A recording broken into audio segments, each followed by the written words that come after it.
ada wadah yang besar, entah itu adik-adik yatim, entah itu tetangga kamu, entah itu panti jompo, entah itu rumah singgah, yang kamu juga pikirin kehidupan mereka, itu hukum semestanya udah pasti akan ngalirin gede. Jadi kalau seandainya kamu wadahnya kecil, wadah kecil tuh maksudnya kamu cuma mikirin diri kamu, anak-anak kamu, ibu bapak, keluarga kamu doang, itu wadah kecil. Dan logikanya, ngapain ngalirin gede? Kan kamu wadahnya cuma kecil segitu doang. Logikanya gitu nih si semesta ngebacanya. Tapi pada saat kamu mulai menyadari gitu, mulai menyadari bahwa wadah ini harus besar.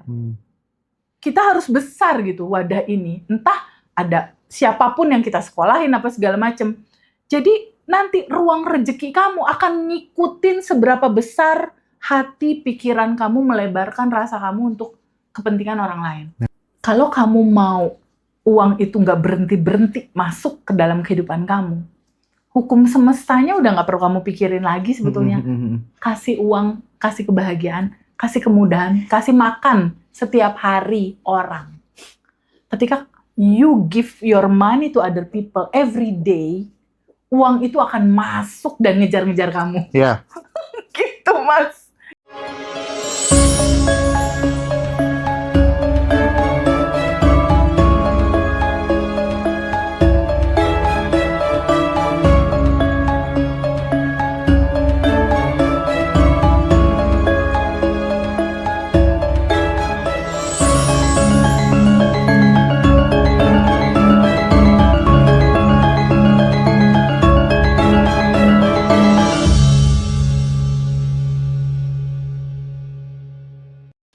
Bagaimana kemudian masa remajanya Teteh gitu kan ya, seru banget gitu. Kalau aku banyak diwarnai oleh sahabat-sahabat, khususnya organisasi sih Teh. Aku paling merasa hidupku berubah tuh setelah berorganisasi. Artinya berorganisasi itu kan ibarat orang kuliah gitu kan, atau ibarat orang renang gitu kan.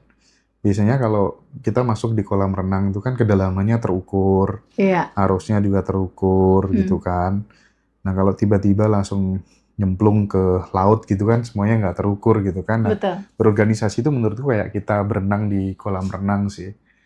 Jadi kita dihadapkan dengan banyak masalah, tapi masih ada ukuran ya, keukuran supaya kemudian nanti pada saat terjun di masyarakat tuh udah nggak kaget gitu ibaratnya kan. Nah, aku tuh banyak ketemu senior-senior atau teman-teman tuh bener-bener yang meng-encourage diriku untuk jangan hanya memikirkan dirimu sendiri.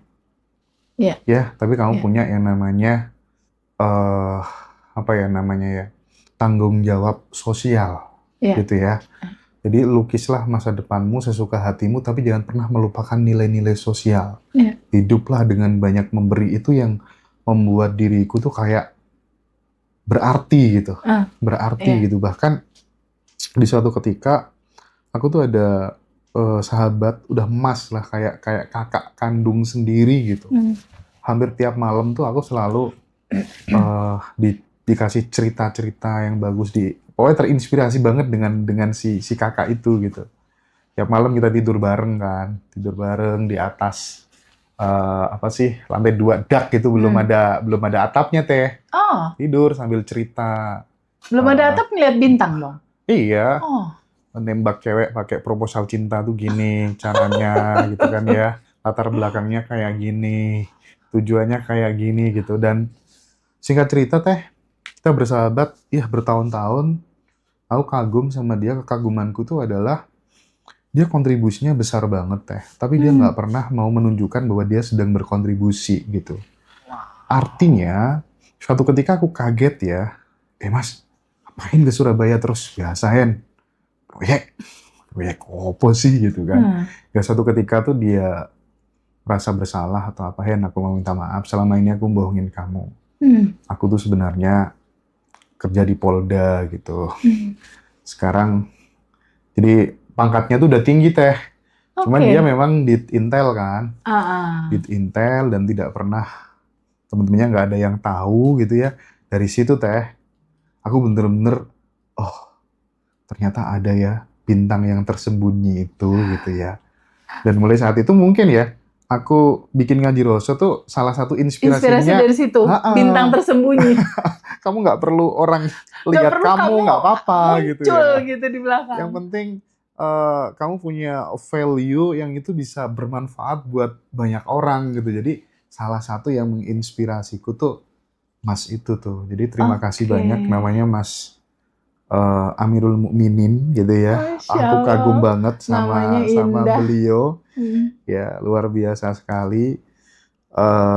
Jadi sekali lagi dari persahabatan itu teh, dari pertemanan yang model-model seperti itu tuh yang banyak sebenarnya mempengaruhi jalan hidup, ya kan? Bahkan aku ada banyak momen gitu, ketika tidur mimpi karena aku mengidolakan seseorang nih, misalnya aku dulu paling idola tuh Cak Nun, MH Ainun Wah, itu Najib juga gitu ya. suka aku. Keren itu. Aku nggak tahu ya kenapa saking idola atau apa tuh sering banget mimpi tuh dikasih catatan di tangan. Ini dan itu Tapi aku kamu udah pernah ketemu langsung belum sih, Mas? aku biasanya itu kalau ketemu Cak Nun tuh sering banget di acara Padang Bulan gitu teh. Bahkan kalau misalnya aku lagi pas nganterin anak-anak lomba sampai juara nasional tuh, karena kita dulu percaya amalan-amalan kayak gitu ya. Iya. Aku nembus misalnya kayak aku WhatsApp langsung ke Mas Zaki, Mas Doni, Mas Patup, yang Leto itu gitu. Iya, Supaya aku Leto. bisa terhubung langsung dengan Cak Beliau, Non, minta amalannya apa, terus dikasih sama drummernya segala macem kayak gitu sampai sebegitunya. Mantep, Iya, datamu serius. keren datanya. Jadi pokoknya sampai di titik ini itu bener-bener karena niat gitu, bukan serta-merta karena Nggak tiba-tiba blok jadi gitu ya. takdir gitu. Wah, atau ini laki-laki Oh iya. keberuntungan. Enggak. Tapi emang faktor luck itu aku Ada. punya keyakinan itu bisa di-create sih. Kalau faktor luck tuh aku dengan mengubah identitas diri tadi. Iya. Misal kalau versi Bisa muslim nih ya. disengaja. Versi muslim nih teh. Kan aku hobi dulu tuh di Pondok Sunan Derajat teh. Nah itu tuh kiainya idola banget sih. Abis asar wirid subhanallah bihamdihi 100 kali. Biar hidupmu nggak apes. Wah. Jadi pas baca itu kan, wah aku nggak apes lagi. Ya meskipun tetap ada apes ya. Figur otoriti juga. Figur Masuk otoritas. jadi data. Itu habis udah maghrib, jadi. Subhanallah bihamdihi subhanallahil azim. Wah ini biar beruntung. Orang Iya. yang paling enak tuh nggak pernah apes, terus hidupnya penuh Dan keberuntungan. Jadi data lagi. Dan itu bertahun-tahun. Keren itu. Itu bertahun-tahun Itu deh. bener bisa emang Iya. kayak gitu. Sekarang kita baru tahu kan reasonnya itu. Itu dia, baru tahu reasonnya. Jadi ternyata dari sisi law of assumption, hukum asumsi, ya, itu oleh bapak asumsi dunia tuh Neville Goddard dan Abdullah gurunya itu, dikatakan bahwa assumption is everything. Asumsi itu segalanya, karena asumsi itu yang membentuk realita gitu. Jadi ternyata membuat asumsi itu yang nanti nih materinya nih kita kupas nih di materi Bandan Revolution batch 20 di event alumni reuni Bandan Revolution dan juga di offline sama online-nya ini ya. Terus ada satu lagi Mas Hendra Spill. Kalau teman-teman nggak bisa datang kan masih bisa kelas batch 22. Oh iya. Ya kan? Batch 22 itu di tanggal 25 Desember. Tanggal 25 Desember 2025 itu teman-teman boleh di mana aja karena itu online. Dan itu dapat kan materi ini? Dapat. Craft ini dapat kan? Dan teman-teman teman-teman juga nanti yang Dimensi. Kan ada juga beberapa yang receipt. Silakan teman-teman karena ada materi baru kan. Betul. Ada 2 materi baru ini buat teman-teman. Pokoknya itu kita mencoba untuk senantiasa melakukan evaluasi, perbaikan dan penyempurnaan supaya Bandan Revolution tuh terus di-upgrade dan kalau bisa disederhanakan gitu ya. Itu kuncinya. Dan aplikatif. Betul. Jadi orang tuh kan kadang baca buku nih. Bagus, bukunya bagus. Orang baca juga mudah dipahami, kadang susah untuk kemudian diterapkan gitu. Nggak aplikatif gitu. Nah, kita mencoba untuk bagaimana meng-create ini semuanya supaya kemudian orang dengerinnya juga mudah, Mm-mm. nerapinya juga mudah. Betul. Sesimpel seperti nafas kan. Misal, Iya. orang tuh kalau misalnya kita tahu tentang nafas teh, Mm-mm. ketika kemudian kita nafas secara panjang, terus kemudian semut gitu ya, dan deep gitu ya, dan itu kemudian kita ulang-ulang gitu kan, sambil mengucapkan rasa syukur gitu. Iya. Wajah bisa berubah loh. Sesimpel dengan nafas gitu ya. Iya. Dan yang penting lagi adalah kita dapat yang namanya sensasi kalem, tenang tadi loh. Iya, Tenang. sensasi damai, tenang, cooling down. Deng, deng, deng, frekuensi kita mulai turun. Turun. Karena di dalam frekuensi yang makin tenang, makin dalam itu area alfa dan theta. Nah. Area alfa dan theta itu area komunikasi ilahi, Mas Hendra. Iya. Ruang kesadaran, ruang kelimpahan adanya di situ. Dan ini sangat betul-betul kita ingin bikin simple, semudah kamu bernafas. Gitu, semudah kamu bernafas. Ada satu lagi yang nanti akan jadi habit baru, Mas Hendra. Mau diceritain di sesi ini atau di periode 3 nih? Iya. Namanya filosofi gosok gigi. Wow. Di sini atau yang di berikutnya? Nanti lah ya. Teman-teman yang nonton di sesi yang 2 ini, teman-teman harus lihat dulu di video yang pertama ya, Mas Hendra. Video pertamanya dilihat dulu, karena video pertama itu berkesinambungan. Tapi ada nggak teh Hah? momen dimana Apa? pada saat dirimu tuh ngenes banget gitu karena menginginkan sesuatu, ya? Bentar, tak kasih contoh ya. Nanti dirimu supaya kemudian bisa nangkep gitu. Oh, aku akan cerita ini gitu. Aku tuh pernah teh di Indomaret, gitu ya. Yang masih jualan majalah dulu gitu ya. Oh, kamu jalan majalah kelas berapa? SMK kelas 1 SMA kelas 1. sampai kuliah semester akhir. Oke. Aku masih jualan majalah. Ya. Jadi aku di Indomaret tuh masang wajah melas teh. Oke. Aku nggak kebayang kamu masang wajah melas. Hendra kecil kayak gitu. Masang wajah melas supaya Oke. apa teh?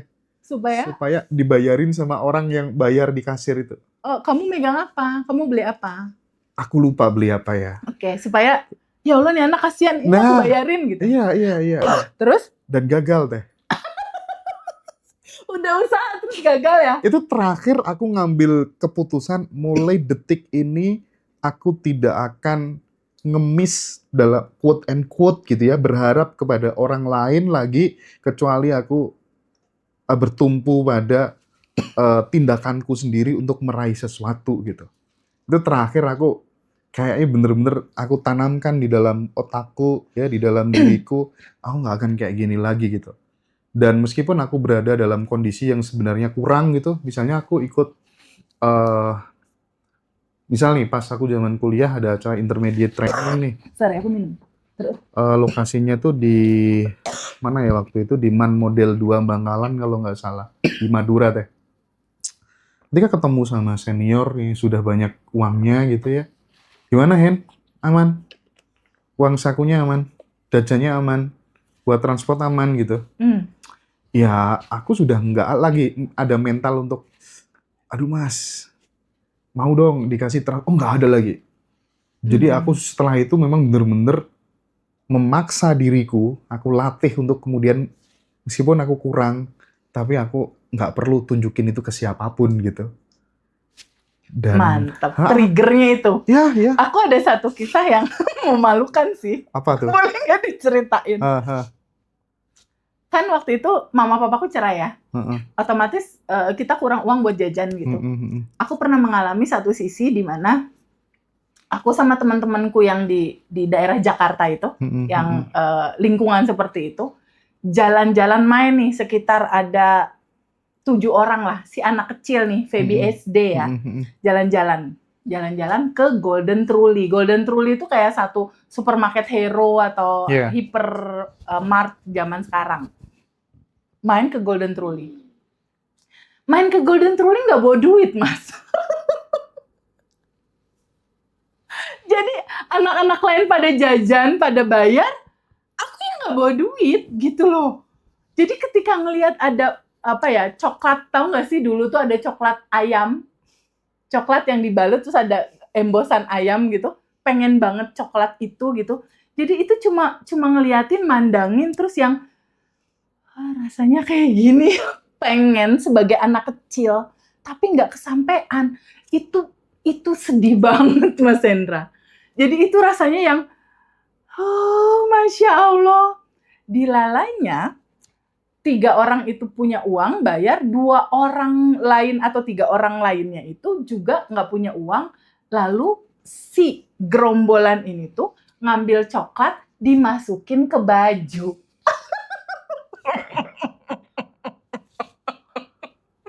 Ngambil coklat dimasukin ke baju, Mas. Si Feby kecil yang ngikutin. SMP ya? No, SD. SD ya? No, SD. Aku kelakuan kayak gitu SMP sih. Enggak, aku SD. Jadi follower, Mas. Follower dari yang depan-depan ini kan kakak-kakaknya udah ada yang SD. Waktu itu aku SD kelas 2 kalau nggak salah. Tapi ini udah ada yang kelas 3, ada berapa? Oh, udah ambil aja, nggak ketahuan. Diikutin, Mas. Ngambil coklat itu, masuklah ke kantong. Lalu pura-pura nggak mau ngelihat kiri, nggak mau ngelihat kanan, keluar kan. Tahu-tahu dicegat sapam. Dicegat sapam saat itu, dan diinterogasi harus ganti 2 kali lipat dari situ kan. Dari situ tuh mulai mikir, rasanya kayak gini ya, nggak punya uang. Rasanya perih gini ya, sulit, susah. Salah langkah kan jadinya. Dari situ aku bilang sama diriku sendiri, ya Allah yang maha baik. Sedih rasanya gitu. Di umur SD aja tuh saat itu udah bisa mikir, aku suatu saat kalau jadi orang baik, kalau jadi orang kaya, aku akan ngasih jajan sama anak-anak yang modelnya kayak aku dulu gitu, kayak aku kecil gitu. Jadi tanaman-tanaman itu tuh udah mulai tanam. Nah itu sepertinya kisah paling memalukan di cerita kehidupan kecil aku jadi follower teman-teman yang lain gitu. Terus ada kisah kecil lainnya, aku punya sepupu banyak gitu. Aku tinggal di tempat nenek, my step mom punya mama di Bandung waktu itu. Waktu itu kumpul nih keluarga besar nih, mereka pada punya mobil apa segala macam. Mereka datang sama ibunya karena liburan ke Bandung gitu, ke tempat neneknya aku itu. Mereka pada main nih, kita mau main nih, ada yang main kasti, ada yang main apa. Si Feby kecil ini nggak bisa main, Mas. Feby cuci piring, Feby marut gitu. Jadi teman-teman yang lain pada main, aku gini nih Mas marut. Itu main mereka. Dan itu rasanya tuh, penuh warna banget. Pilu, sedih, sedih dalam pokoknya di momen itu tuh. Dimana anak-anak lain main, aku enggak ya. Anak-anak lain tuh nggak dikasih tugas apapun, aku enggak ya. Nyes gitu. Di situ tuh ada rasa lagi, enaknya jadi mereka. Nah, sepertinya pilar-pilar itu tuh yang berbuah jadi realita kehidupan yang sekarang. Jadi kalau aku suka ngobrol sama mama, Feby mau udah terlalu kenyang sama perih di masa kecil. Nah, perih di masa kecil ini, saat lalu aku duduk menerima merasakan rasa itu, mengambil akar kan, karena waktu itu motor Harley aku begini kan ada pantulan dari akar. Aku duduk sama rasa itu, aku ikhlasin perjalanan hidup aku. Ternyata keikhlasan dalam menerima ini, energi ini pulang menjadi energi baru, Mas. Energi baru inilah energi yang jadi manifestasi kita sebetulnya. Dalam sabar, dalam berserah gitu. Jadi kisah-kisah itu yang nggak akan pernah bisa hilang dalam kehidupan kita, dan itu jadi kekayaan gitu.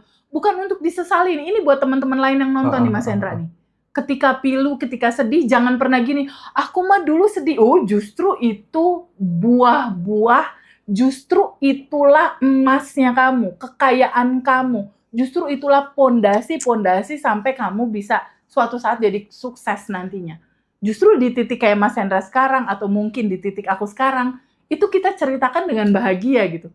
Itu kita ceritakan dengan kisah yang penuh seru ya, kita mengalami semua warna itu gitu.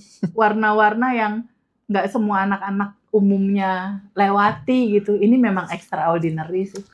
Ya, tapi lagi-lagi mungkin aku ingin tutup dengan satu pengalamanku supaya kemudian ini teman-teman tidak menggantungkan nasibnya kepada siapapun itu, meskipun itu orang yang kamu kagumi, orang yang kamu teladani, tapi aku ada mungkin bisa diambil pelajaran gitu Teh. Di saat kemudian aku waktu kuliah itu kan jadi aktivis ya. Aku aktif banget waktu itu. Demo juga aktif, diskusi juga aktif gitu ya.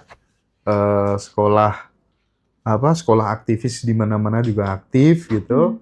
Nah, akhirnya kan aku mengidolakan banyak senior-senior yang kayaknya nanti aku besar bisa nih minta tolong sama dia nih. Kagum kan kita kan. Setiap disuruh Hen, ke Malang ya, besok ya. Meluncur mas, gitu kan. Langsung, aku enteng banget disuruh apapun. Cus aja jalan sama gitu senior-senior tuh nurut. Karena loyal, karena harapannya nanti dia yang bakal nolong aku. Kalau aku nggak ada kerjaan segala macam dan lain sebagainya gitu kan. Nggak suatu ketika, dia broker sih ya. Broker tuh maksudnya, dia sering megang dana-dana hibah segala macam gitu dari DPR RI, dari kementerian gitu. Dan aku dijadikan kepanjang tangannya gitu. Hen, cari ya sekolah, 7 sekolah, 5 sekolah, nanti per sekolah Hendra 5 juta, dan lain sebagainya dan seterusnya. Nggak suatu ketika ada yang lebih besar lagi gitu. Aku disuruh ngiyakinin pihak beberapa sekolah gitu. Dan mas, tapi positif ya, ini nggak bakal meleset ya. Oke, aku garansi gitu. Ya namanya, aku bilang, karena track recordku juga selama ini bagus gitu kan. Ya, betul. Aku meyakinkan pihak yayasan segala macam. Dan mereka oke, setuju, bahagia. Dan singkat cerita, meleset. Dan dia tanpa ada permohonan maaf. Mulai detik itu, aku nggak bakal ngandalin siapa-siapa. Aku bakal bikin kursi sendiri. Aku rawat-rawat sendiri. Ya, karena aku yang tahu, aku nggak akan mungkin ngecewain kursi ini gitu ya. Benar nggak? Kalau orang lainnya kita nggak pernah tahu. Intinya jangan berharap kepada siapapun gitu ya. Jadi berproses, percaya sama diri sendiri. Dan yang terpenting Teh ya, seperti yang udah kita bahas berulang-ulang, lakukan sesuatu yang nggak dilakukan oleh banyak orang. Agree. Pasti kita akan mendapatkan sesuatu yang juga nggak didapatkan oleh banyak orang. Setuju. Konkretnya misalnya kalau orang lain, apa sih misalnya kalau zaman Teteh kan suka ya puasa Senin Kamis segala macam. Kalau aku dulu tuh puasa kelahiran Teh. Ya setiap hari kelahiran puasa, tiap malam tahajud, dan hampir setiap hari aku memikirkan nasib tetangga-tetanggaku, kanan kiriku. Padahal belum punya uang banyak. Tapi sensitif rasanya tuh udah dikasih ya. Gak tahu kenapa bisa begitu gitu. Dan aku memang kalau orang Jawa tuh ngopeni anak-anak yang nggak bisa sekolah tuh dari dulu gitu. Dari dulu gitu. Kadang kebutuhan, aduh gimana ya. Percayalah pasti besok ada gantinya kayak gitu. Tuh udah terlatih kayak gitu. Mas Hendra tahu nggak kenapa itu mengalir padamu dan pada saat ini rezeki berkelimpahan itu banyak banget dari begitu banyak sisi gitu. Gambarannya gini Mas. Aku juga mulai sedikit menyadari kayak gitu ya. Jadi guru filsafatku pernah bilang begini. Feby, kalau Allah menciptakan kamu, diciptain terus udah aja diciptain hanya buat kamu doang, itu ngapain kamu diciptain? Gitu. Jadi ternyata ketika kita mulai memahami bahwa kehidupan kita saat ini tuh nggak sekedar untuk menuhin perut kita doang, nggak sekedar menuhin perut anak istri kita atau keluarga kita atau ibu bapak kita doang. Ketika kita mulai menyadari bahwa ini ada wadah yang besar, entah itu adik-adik yatim, entah itu tetangga kamu, entah itu panti jompo, entah itu rumah singgah, yang kamu juga pikirin kehidupan mereka, itu hukum semestanya udah pasti akan ngalirin gede. Jadi kalau seandainya kamu wadahnya kecil, wadah kecil itu maksudnya kamu cuma mikirin diri kamu, anak-anak kamu, ibu bapak, keluarga kamu doang, itu wadah kecil. Dan logikanya, ngapain ngalirin gede? Kan kamu wadahnya cuma kecil segitu doang. Logikanya gitu nih si semesta ngebacanya. Tapi pada saat kamu mulai menyadari gitu, mulai menyadari bahwa wadah ini harus besar. kita harus besar gitu wadah ini. Entah ada siapapun yang kita sekolahin apa segala macam. Jadi nanti ruang rezeki kamu akan ngikutin seberapa besar hati pikiran kamu melebarkan rasa kamu untuk kepentingan orang lain. Nah, Itu kunci, Mas. Jadi pada saat Mas Hendra mau melakukan sesuatu, kalau niatnya cuma aku mau membahagiakan mama, membahagiakan papa, atau aku membahagiakan anakku biar aku bangga sama anakku, itu nggak akan seperti Ngaji Roso sekarang. Teh, aku jadi teringat sama suatu hari pas musim kemarau gitu, aku disuruh sama salah satu guruku, Hen, coba kamu pacul. Pacul tuh cangkul deh. Ya, cangkul aku Ya tahu. kamu cangkul ya, diameter sekian, kedalamannya sekian. Terserah, kamu bikin berapa lubang gitu. Oke, aku bikin 2 lubang. Pas waktu musim penghujan, aku disuruh nengok. Hendra, dulu yang kamu cangkul tuh berapa yang digenangi air? 2, Gus. Nah, kalau andai kata kamu nyanggolnya 1, ya Tuh. 1 gitu. Kalau 3, ya 3 gitu. Oke. Rezeki itu tinggal seperti kamu menggali kebutuhan gitu. Jadi kalau Oke. semakin kamu bisa menggali kebutuhan, bukan hanya kebutuhanmu, ya, Oke. tapi kebutuhan banyak orang juga, nanti masuknya juga. Karena kocoran dari sini tanpa batas ya. Dari atasnya kan udah tanpa batas kan. Nah, itu Si hujan tuh langsung gitu kan. Mm-mm. Tinggal tampungannya kan. Nah, wadahnya. Iya kan, Maka tampungannya kan. salah satu cara membesarkan wadah rezeki adalah pikirkan nasib orang lain. Setuju, Bantu Mas saudara-saudara kita. Betul, itu luar biasa sih. Mm-mm. Dan kalau Gese Michael bilang nih, dosen favorit aku nih, Mm-mm. Gese Michael bilang, ini kalimat yang aku pegang Apa terus. tuh? Kalau kamu mau uang itu nggak berhenti masuk ke dalam kehidupan kamu, hukum semestanya udah nggak perlu kamu pikirin lagi sebetulnya. Mm-mm. Kasih uang, kasih kebahagiaan, kasih kemudahan, kasih makan setiap hari orang. Ketika you give your money to other people every day, uang itu akan masuk dan ngejar-ngejar kamu. Ya. Gitu, Mas. Itu gila sih. Dan Teh, mumpung lagi bahas ini, sekaligus kita ingin mengirimkan pesan buat sahabat-sahabat semuanya, alumni-alumni, banyak grup, ya, banyak grup. Mari kita rawat semua grup yang ada. Iya, betul. Misalnya, kita ini kan menginspirasi, mengedukasi banyak teman-teman, menggerakkan teman-teman untuk peduli dan berbagi ke banyak orang. Betul. Kita kasih keleluasaan, biarkan mereka ke tetangga kanan kirinya lah, atau kemudian ke sahabat-sahabat terdekatnya lah yang membutuhkan. Nggak perlu kemudian setiap grup harus ada ini tabungan semesta, iuran, donasi ini, donasi itu, justru nanti akan bikin citranya komunitas kita menjadi kesannya tidak bagus. Begitu, iya ya, dong. Betul. Even aku di Ngaji Roso peduli, TVB dengan kegiatan sosialnya, kita juga nggak pernah berkuar-kuar. Ayo teman-teman kayak gini, itu memfasilitasi teman-teman yang sekiranya nggak ada waktu untuk kemudian. Nah, tapi sekali lagi, grup jangan dipakai untuk donasi-donasi apapun. Betul, ya, setuju Mas Hendra. Jadi gini, sebetulnya kan untuk kegiatan donasi dan lain-lain itu sifatnya personal ya, maksudnya pribadi. Di sini aku cuma mau kasih tahu gini, tabungan semesta itu nggak harus uang, Mas Hendra. Ya, nggak harus uang, nggak harus makanan yang kamu bagi, dan nggak harus halo pengumuman, ayo tabungan semesta. Jujur ya, tabungan semesta itu nggak harus dikoar-koar dan umum-umumkan sih sebetulnya. Tapi dia itu harus lahir dari kesadaran yang dimensi keempat itu, Mas. Bahwa sebetulnya naturalnya kamu itu udah berkelimpahan. Jadi pada saat mengalirkan tabungan semestanya bukan dalam rangka mau 10 kali lipat, 2 kali lipat, 50 kali lipat dari itu, bukan. Ini sesuatu yang salah nih. Latar belakangnya tidak dalam kesadaran atas kekurangan. Kalau minta lebih kan artinya kekurangan, Mas. Iya. Tapi lakukanlah tabungan semesta itu atas dasar kesadaran bahwa kamulah berkelimpahan itu. Rasa kelimpahan itu. Dan tabungan semesta, di sini aku mau sampein, itu nggak harus uang.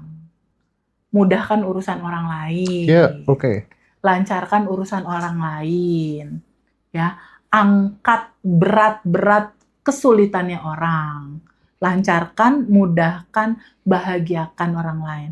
Atau kalau nggak harus uang, doakan orang lain. 10 aja per orang. Doain Oke. mereka itu kan nggak pakai modal. Iya. Jadi habit-habit mindset itu yang perlu kita ceritain sama teman-teman. Iya. Bahwa begitupun manifestasi. Manifestasi terbesar itu bukan uang, bukan rumah, bukan mobil, bukan yang sifatnya materi. Tapi manifestasi terbesar itu ketika kamu ketemu damainya diri kamu.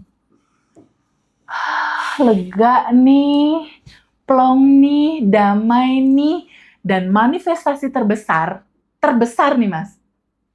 Justru kamu ketemu kesadaran ini. Oke. Keren. Cool.